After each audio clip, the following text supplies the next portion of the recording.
Shatrughan Sinha Patna Sahibganj seat से हारने के बाद मीडिया से अपने ख्यालात का इजहार करते हुए, आइए हम देखते हैं। मैंने इन बातों पर गौर करते हुए आप तमाम दोस्तों का, आप लोग परिवार के हैं, आपका ख्याल रखते हुए हमने फैसला किया उसी रूप में मिलूंगा जिस रूप में आप हमें देखने के आदी हैं। और इसीलिए मैंने कहा कि 6 बजे जब बाकी तमाम लोगों से मिल लें उसके बाद मैं आपसे मुखातिब होऊंगा। इस वक्त मेरे साथ बैठे हुए हैं, पार्टी के कोई नहीं हैं, किसी भी पार्टी के कोई नहीं है। मेरी अपनी पार्टी रामायण पार्टी के मेरे अपने बेटे हैं, लव कुश में से लव हैं, ये लव सिन्हा और कुश सिन्हा, जैसा आपको पता है वो मातृ प्रेम में माँ के साथ लखनऊ में हैं इस वक्त और वहाँ उन्होंने साथ दिया है। एक्चुअली आप लोग इतने तादाद में आए इसकी भी बहुत खुशी है, क्योंकि सही मायनों में जश्न तो जीत का होता है, तथाकथित हार का नहीं होता है। लेकिन अभी आप लोग आए हैं, आपका बहुत बहुत स्वागत है। और मैं कोई सवाल लूं या सवाल लेने की कोशिश करूं, इससे बेहतर होगा जो मेरे दिल की भावना है वो मैं आप लोगों को बता दूं। और मेरी भावना ये है कि आज इस जीत की घड़ी में या मेरे इस तथाकथित हार के वक्त आप जो इकट्ठा हुए हैं, मैं आपको यही कहना चाह रहा हूं कि मैं, हालांकि खेल तमाशे बहुत हुए हैं ऐसा दिखता है, और खेल तमाशों के बावजूद और खासकर कुछ प्रदेशों में, जैसा लोग बता रहे हैं कि उत्तर प्रदेश में, बंगाल में, बिहार में और कुछ जगह झारखंड और शायद आंध्रा में और कुछ जगह बहुत जबरदस्त खेल तमाशे में, लेकिन उस पर भी टीका टिप्पणी या उस पर कोई अभी विचार विमर्श या उस पर कोई समीक्षा करने की घड़ी नहीं है। मैं इस वक्त अपने दोस्त और भारत के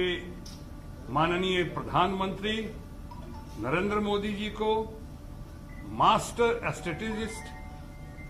जो दिखते हैं हमारे भारतीय जनता पार्टी के राष्ट्रीय अध्यक्ष अमित शाह जी को, और सबसे ज्यादा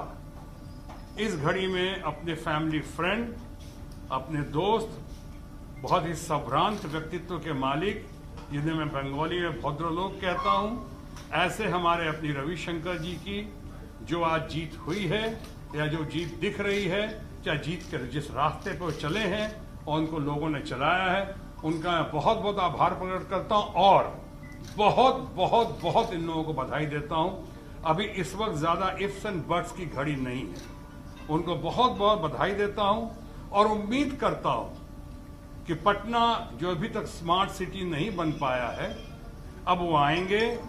चूंकि उन्होंने टेलीकम्युनिकेशन में बहुत कुछ किया है। कोशिश करेंगे कि बिहार को खासकर पूंजी निवेश की बहुत जरूरत है और इस चक्कर में या इस टक्कर में वो अगर अच्छा होगा, बिहार में पूंजी निवेश हो, बड़े बड़े आईटी जायंट्स आए और लोग भी आए, उनके सोर्सेज से या बाकी लोगों के रिसोर्सेज से यहाँ आएंगे तो बड़ा अच्छा रहेगा बिहार के लिए। जो हमारी इच्छा थी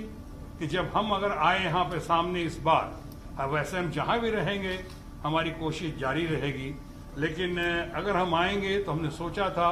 कि एजुकेशन सिस्टम जो करीब करीब ध्वस्त और पस्त हो चुका है, जैसा आप लोगों ने देखा सुना, और रवीश कुमार हमारे जो हैं उन्होंने बहुत बार बताया है बहुत अच्छे तरीके से। अभी हमारी कोशिश रहती कि एजुकेशन सिस्टम पे हम ज़्यादा काम करें, नौजवानों के रोजगार पे,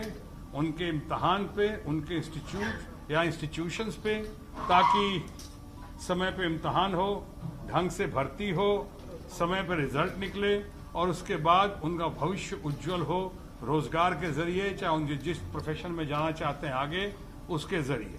इसको चुस्त और दुरुस्त करें और हमें पूर्ण विश्वास है कि अपनी कैपेबिलिटी और कैपेसिटी के साथ भाई रविशंकर जी जरूर करेंगे और करने की कोशिश करेंगे। उसी तरह से जैसा आपने हमारे दौरान देखा, आपने जब मैं हेल्थ मिनिस्टर था तो हमने कोशिश की थी और कामयाब भी हुआ था।